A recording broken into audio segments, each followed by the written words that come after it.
من اومدم با آموزش الگوی این کت پاییزی. قبل از هر چیزی حتما پنس طلایی تو ببند، چون مهمترین دقیق گیری همینجاست. از قسمت پهلو به میزان دلخواه بیرون میاییم و آزادی میدیم. پنس طلایی رو بستم تا بهتون میزان لقیشو نشون بدم.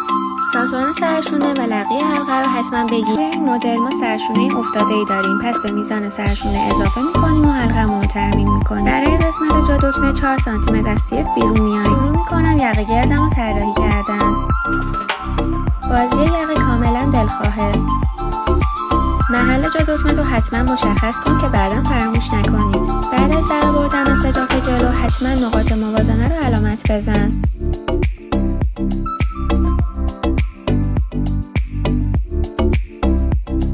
هر کاری با هر مقداری برای قسمت جلو انجام دادی برای قسمت پشت هم همون کارا رو انجام میدی.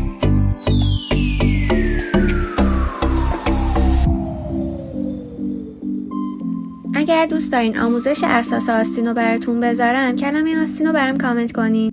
امیدوارم این ویدیو برات مفید بوده باشه.